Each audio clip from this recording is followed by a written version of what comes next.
Thank you for today. I'll let you know once we've decided the wedding date. Today was a special day. My son Bob came over to announce his engagement. Bob and my husband Henry had already stepped outside, so I was about to follow them. That's when Bob's fiancée, Michelle, placed her hand on my shoulder, leaned in close, and said, "Sorry, but you won't have a seat at our wedding." What? I couldn't grasp the meaning behind Michelle's words. Well, you're not really Bob's blood relative, right?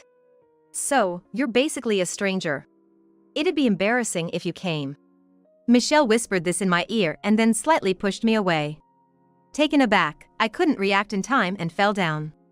As I sat there, stunned and speechless, Michelle looked down at me with cold eyes. That look struck an indescribable fear in me. The word housekeeper, which she had once hurled at me when she visited our home, flashed through my mind. It wasn't a misunderstanding after all. I was at a loss for how to respond to Michelle's malice.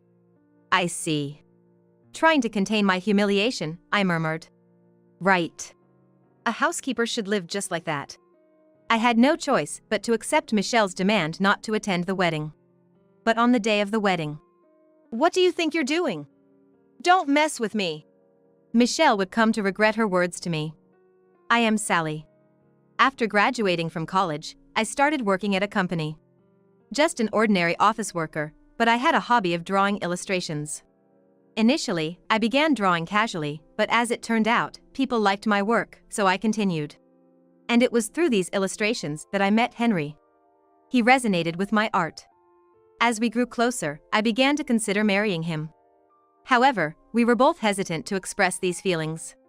The reason was Henry's past. He was divorced and had a son, Bob, from his previous marriage. That fact puts a brake on our emotions. But Henry opened up to me. He told me about his divorce due to his first wife's infidelity and his intention to raise Bob alone. But then he fell in love with me. After revealing everything, Henry proposed to me.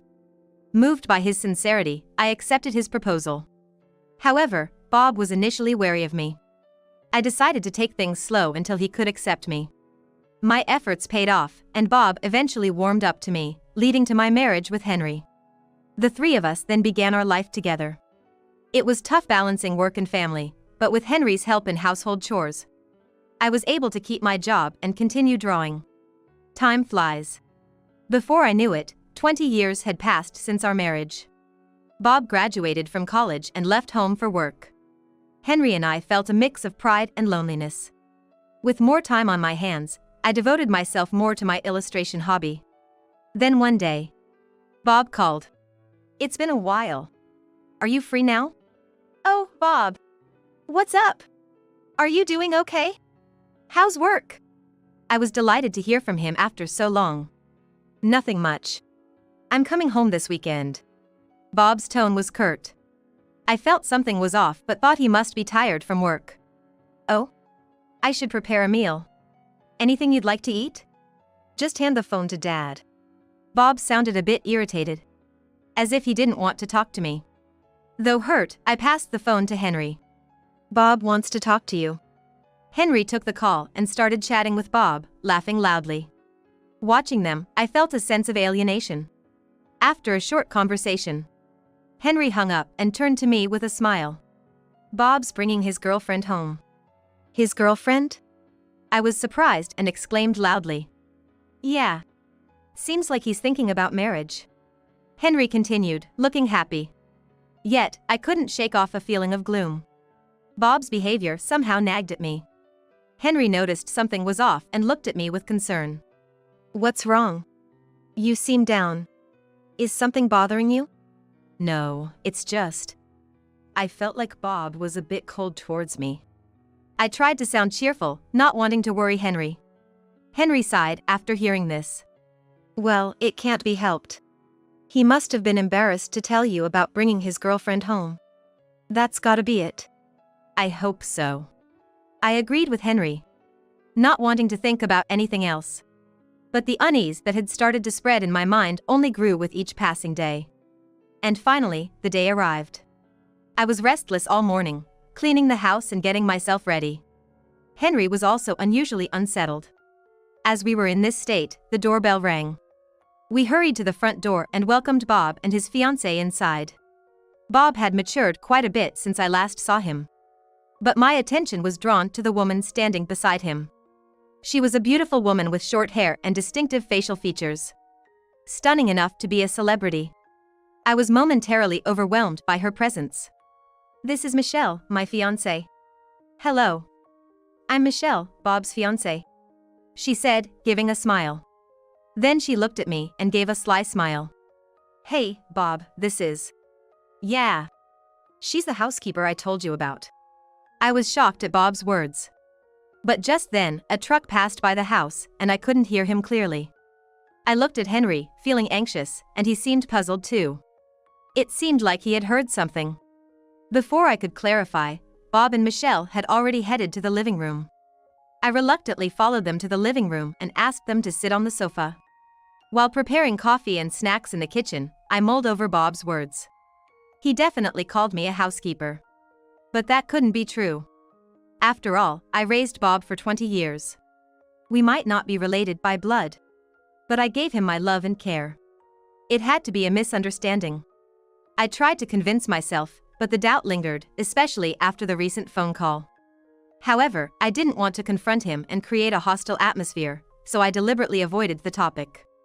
I brought the tea and snacks to the living room, pretending to be calm. We then chatted about various things. Bob and Michelle met at work and started dating. To my surprise, Michelle was the daughter of a well-known toy company's president. I had met her once at work.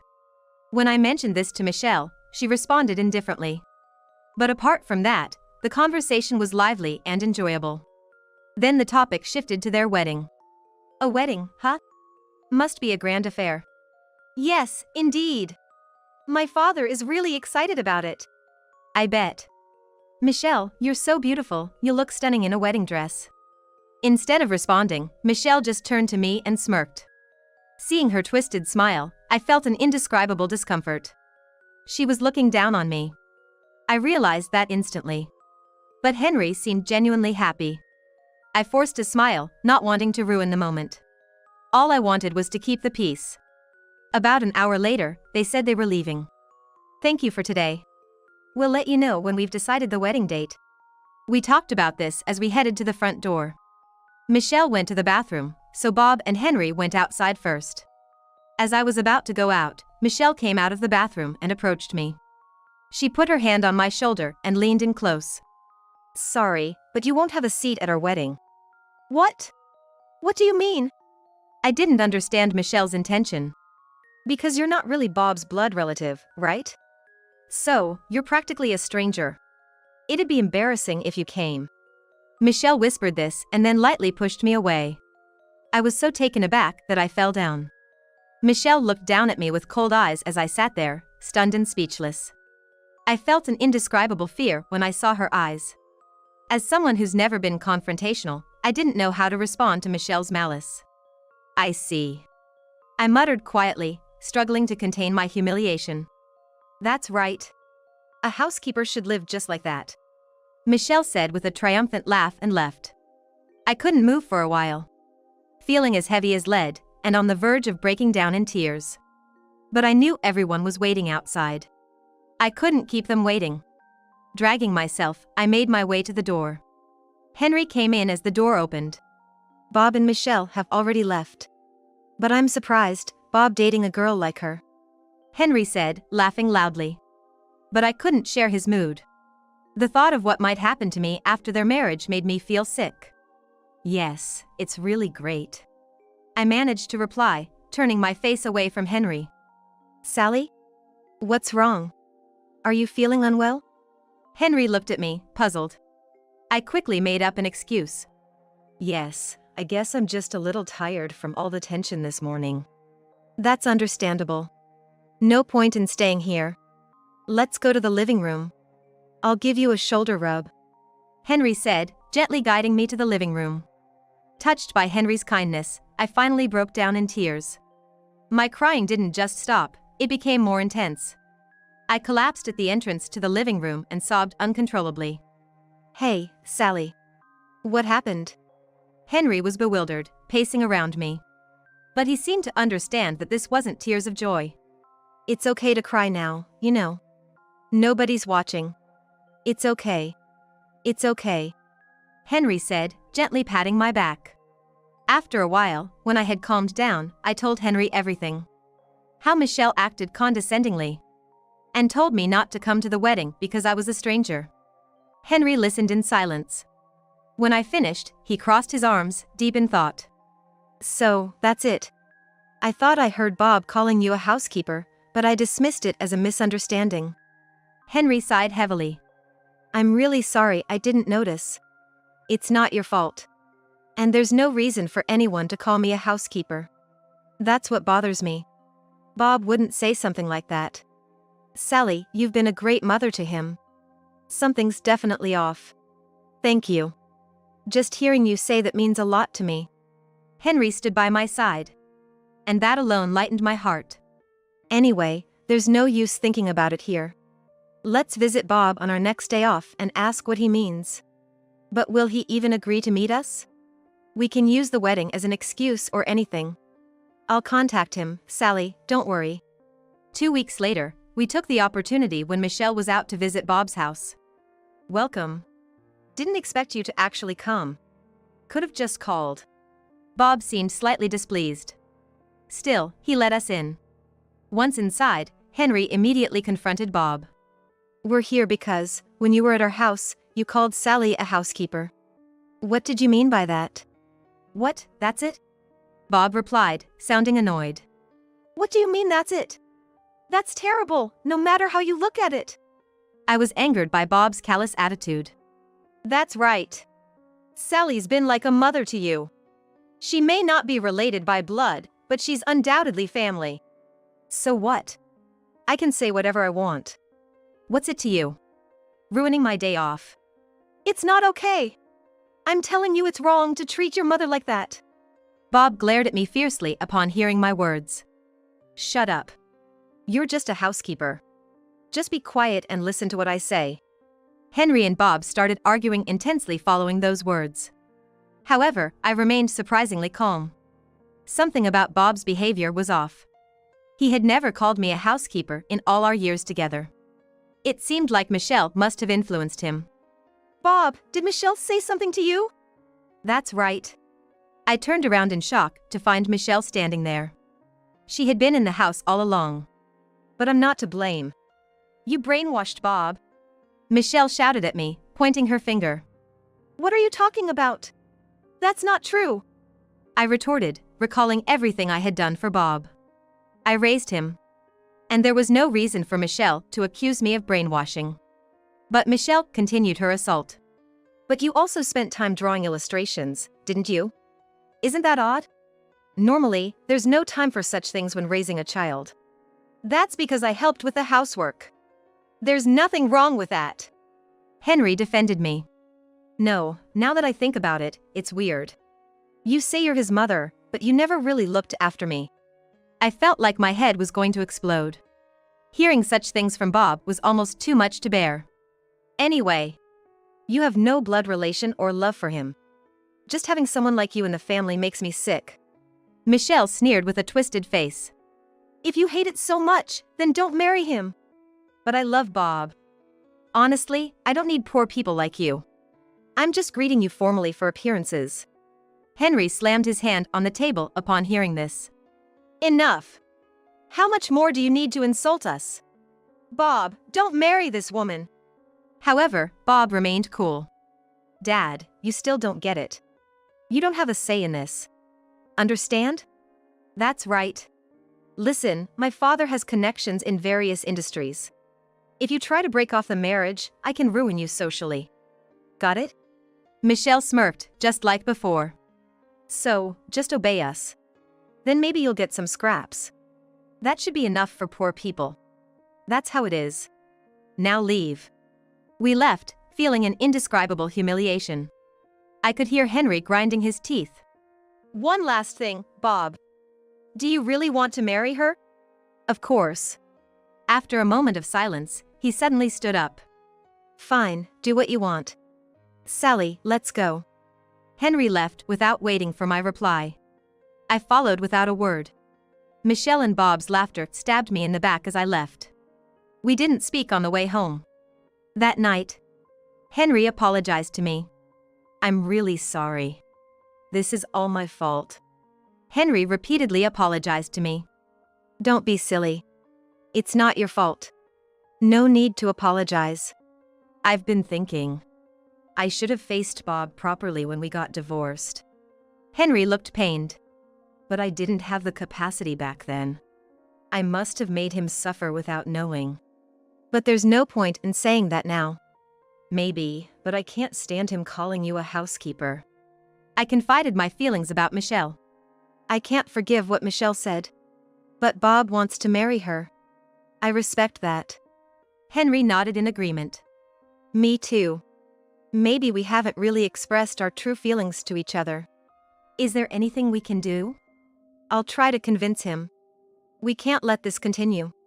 Henry then made efforts to change Bob's mind whenever he could. But as long as Michelle was there, it was futile resistance. I became so distressed that I even called a close relative for advice.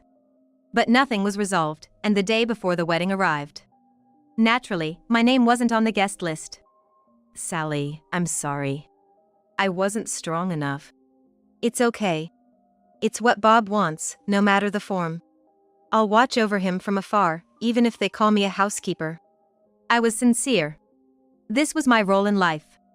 Henry held my hand with teary eyes. Having him by my side was enough. I genuinely felt that way. On the day of the wedding, I drove Henry to the venue. He looked sorry until the end, but got out and headed to the ceremony. I decided to stay nearby, at least. So, I parked my car in a parking lot not too far from the venue and turned off the engine. Inside the quiet car, I reflected on the time I spent living with Bob. Regardless of what Bob says, that time is irreplaceable to me. I wondered how he was doing now. Perhaps the ceremony had already started. I closed my eyes, imagining the scene at the venue. Suddenly, my phone rang in the quiet car. I looked and saw it was Henry. Surprised, I answered the call. "What's going on?" "Something is wrong." Henry sounded panicked. In the background, I could hear a commotion. "What do you mean something's wrong?"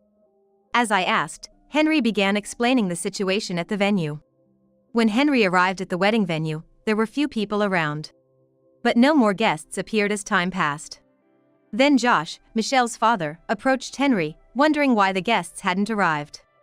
Bob and Michelle also hurriedly asked Henry for an explanation. "But I don't know anything." "Sally, do you know anything?" I could faintly hear Michelle's voice in the background, seemingly asking to put the phone on speaker mode. Suddenly, the noisy voices came through the phone. I talked about Michelle to our relatives. Everyone listened intently. "What do you mean? What did you explain?" "Everything. So, maybe all the relatives thought you were a stranger and decided not to attend." "Don't play dumb." Michelle sounded furious over the phone. Then Josh intervened. "Michelle, what is this all about? Isn't Bob's mother not here? Who's talking right now?" Both fell silent. "I'm Bob's mother. It seems Michelle thinks I'm a stranger." My words enraged Michelle. "Don't get cocky, you housekeeper. You poor person." After her outburst, she gasped. "Michelle, what did you just say?" Josh's roar was so loud it almost broke my phone. He began lecturing Michelle right there. It became clear I was nearby from Henry's explanation. "Sally, I'm sorry. Could you come here? It's too much to ask over the phone." "Okay, I'll be right there." I started the car and headed towards the venue. On the way, I felt a mix of excitement and fear. Arriving at the venue, I saw a sparse crowd of guests watching the commotion from a distance. I made my way through to the group. Josh was still angry. Michelle, in a beautiful dress, was crying, while Henry and Bob looked helpless. Josh shook my hand when he noticed me. "You must be Sally." "I'm Josh. I'm terribly sorry for my daughter's behavior." "It's okay." "I can't. I wasn't informed about you. I believed everything Michelle said and didn't even greet you." Josh seemed genuinely remorseful. He apologized to both Henry and me.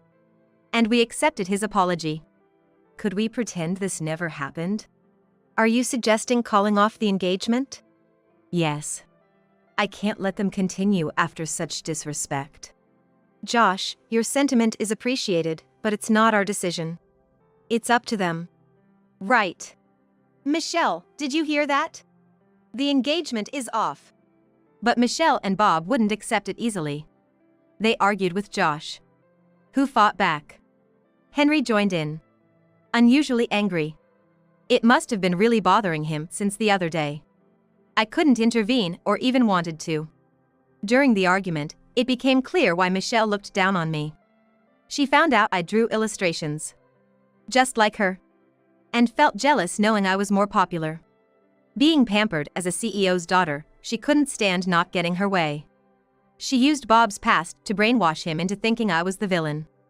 Michelle's outburst during the argument made Henry and Josh even more agitated. Bob desperately tried to salvage the situation. Please, don't make a mess of this. Shut up. Enough is enough. What will happen to me if I can't marry? I can't focus on work without a housekeeper like Dad. Wait, you're calling me the housekeeper? Michelle furiously confronted Bob, who looked like he regretted his words. I found the situation so absurd that I burst out laughing. What are you laughing at? Michelle snapped, advancing on me and grabbing my collar. A staff member, seeing this, intervened. I'm sorry, but please stop this commotion here. It's affecting the reputation of our venue. We came back to our senses at those words, and the wedding was promptly called off. We apologized to the guests for wasting their time and for the cancellation. Surprisingly, everyone seemed amused by the spectacle and no one was angry. Amidst the hostile atmosphere, the gathering dispersed. Later, Henry, Josh, and I met again to apologize for our children's misconduct. I'm truly sorry.